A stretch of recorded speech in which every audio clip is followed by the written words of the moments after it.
Rowe asks the question of why excessively friendly atheism is a paradoxical position. If no camp can say that it has more grounds or evidences than the other camp in forming their respective conclusions, why do they arrive at opposite conclusions? Why should an atheist still hold on to her atheism, or a theist still hold on to her theism? How does Rowe resolve the paradox? With the use of the broken calculator analogy. Before we go to that, let's try to answer the question of how this analogy is similar to or different from the plane crash analogy. It seems at least to be different from the plane crash analogy because in that analogy, the plane crash analogy, the evidence is tilted more heavily in favor of the survivor. Let's look at the broken calculator analogy more closely. This is found in one of the footnotes of William Rowe, specifically footnote number 7 on page 331, which you have to read. And here is the scenario. You check your calculator 3 times to arrive at a certain answer.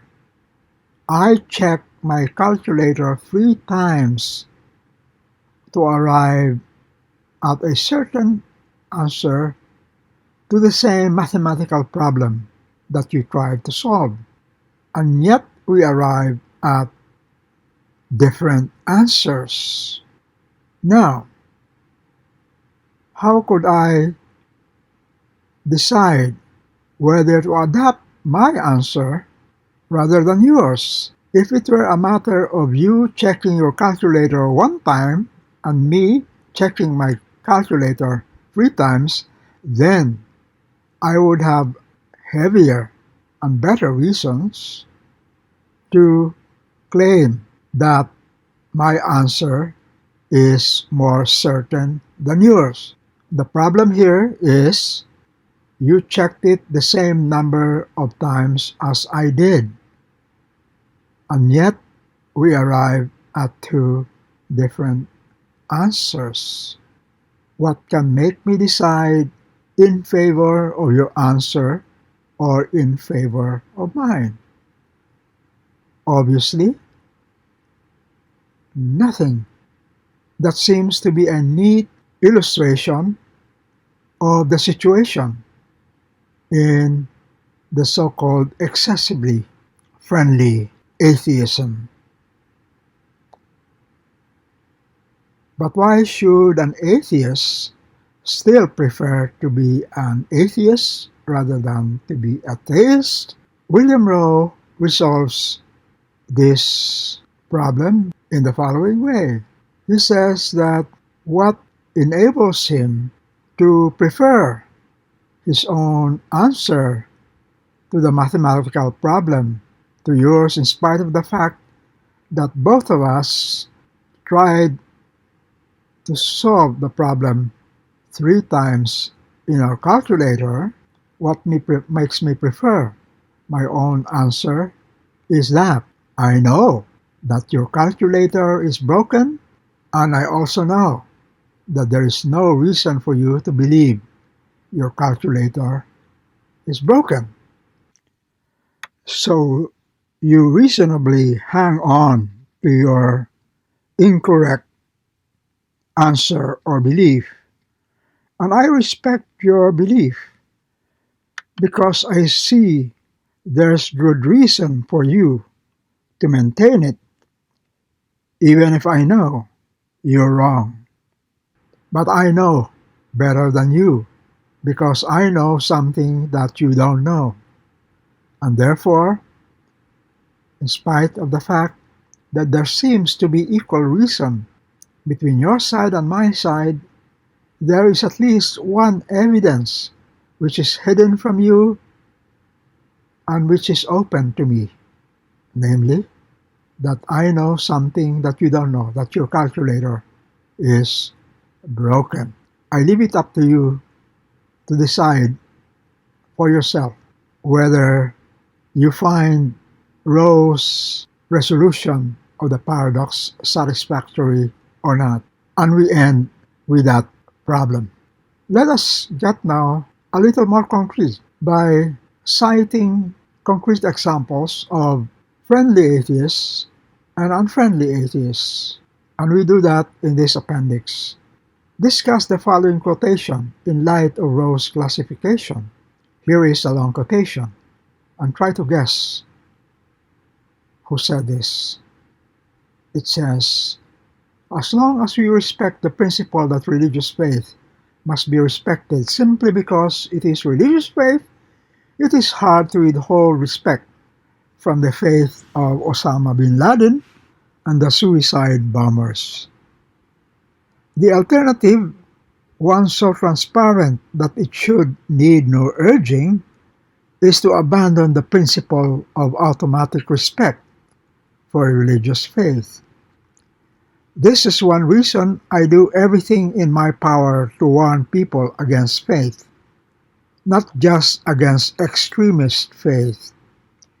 The teachings of moderate religion, though not extremist in themselves, are an open invitation to extremism." Again, try to guess who said this. The quotation sounds like an example of unfriendly or hostile atheism. It rejects not only extremist religion, but even moderate religion, at least in the sense that it thinks that moderate religion is an open invitation to extremism. Answer to the previous question, Richard Dawkins, in his famous book, The God Delusion, on page 306. Next appendix cites some concrete examples of contemporary friendly atheists. One such person is a guy by the name of James Wood, who is a literary critic and novelist, professor at Harvard, and staff critic at New Yorker magazine. Another such friendly atheist is a guy by the name of Michael Rowe, a philosopher of science at University of Florida. Another friendly atheist is a Britisher named Terry Eagleton, who is regarded as Britain's most influential living literary critic. Finally, a guy by the name of Thomas Nagel, the famous American philosopher teaching at New York University. Let's see each of them one by one. James Wood, on Dawkins. Here you find a friendly atheist criticizing an unfriendly atheist.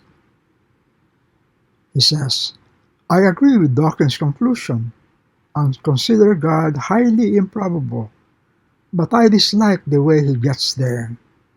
It seems to occur neither to him nor to Russell, who is another atheist, that belief in God is not like belief in a teapot," which is what it is for Dawkins. The referent, the content of the belief, matters here. God may be just as undisprovable as a teapot, but belief in God is a good deal more reasonable than belief in a teapot, precisely because God cannot be reified or made into a thing, cannot be turned into a mere thing. and thus entices our approximations. There is a reason, after all, that no one has ever worshipped a teapot.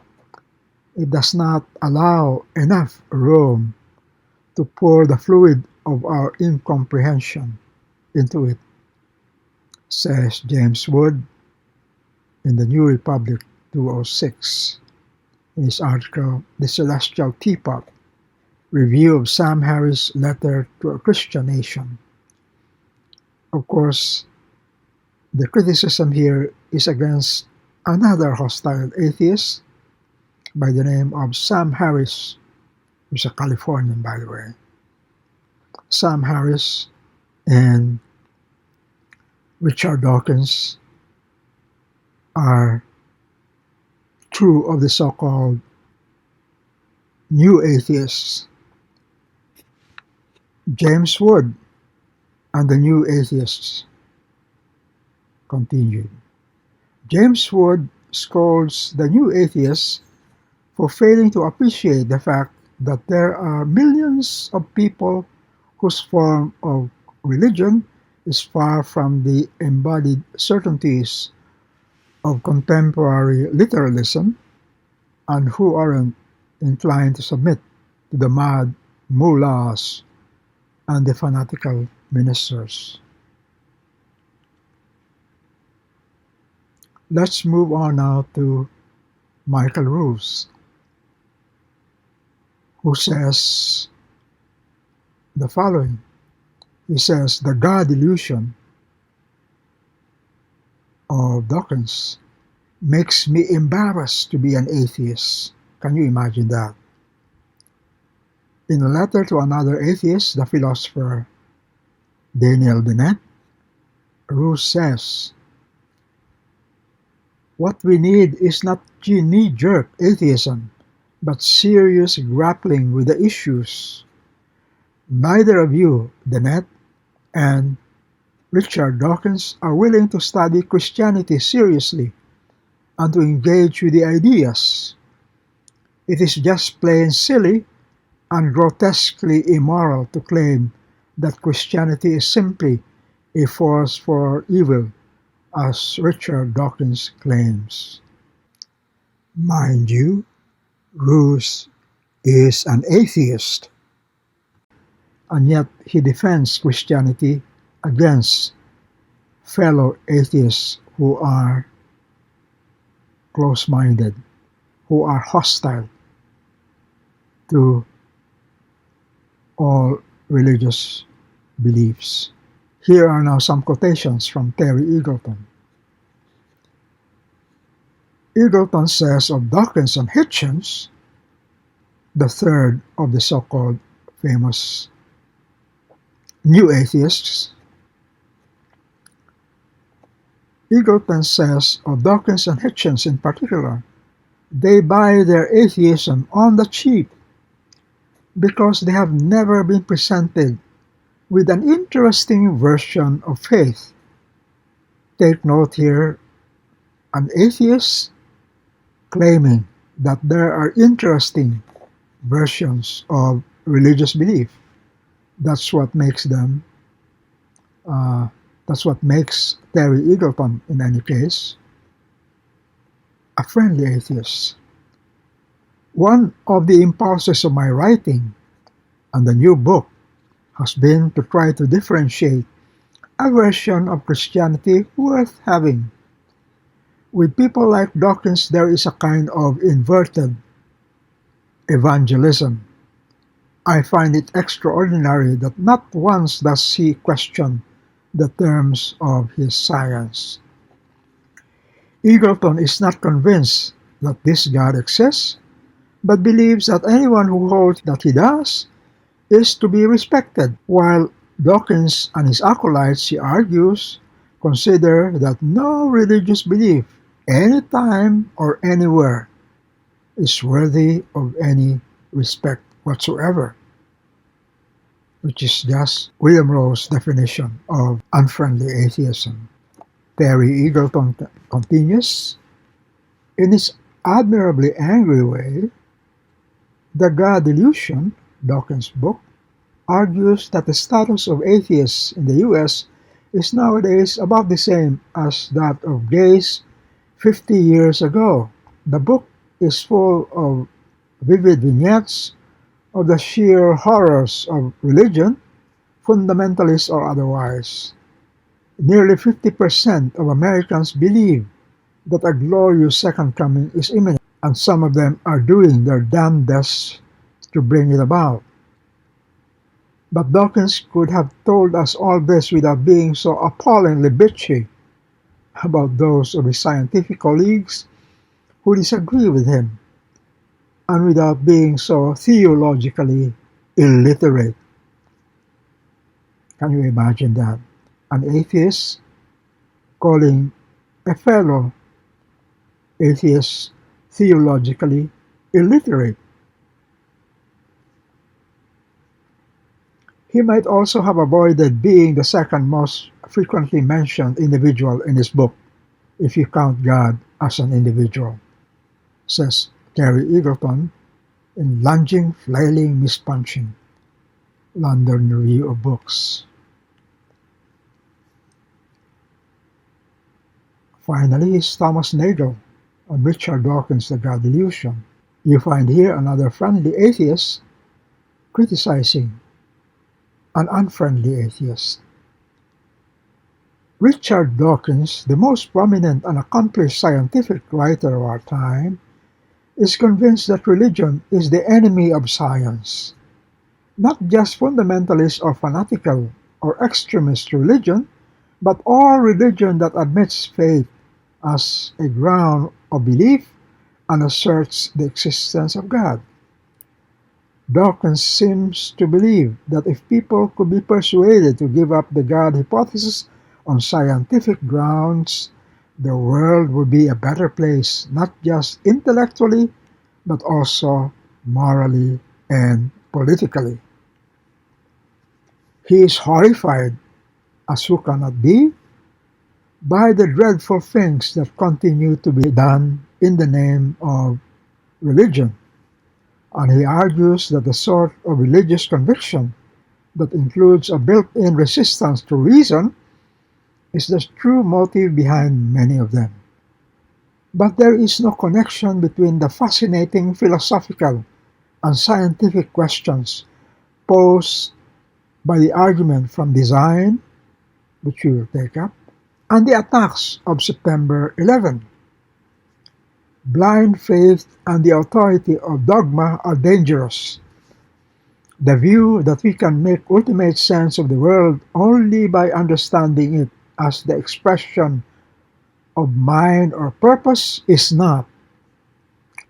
It is unreasonable to think that one must refute the second in order to resist the first. Again, you find here an atheist defending some forms of theism against the attacks of certain hostile, unfriendly atheists. We end our discussion here with a quotation from Albert Camus, one of the thinkers that we will be dealing with in the next module, who once said to a gathering of Dominican friars in 1848. In these quotations,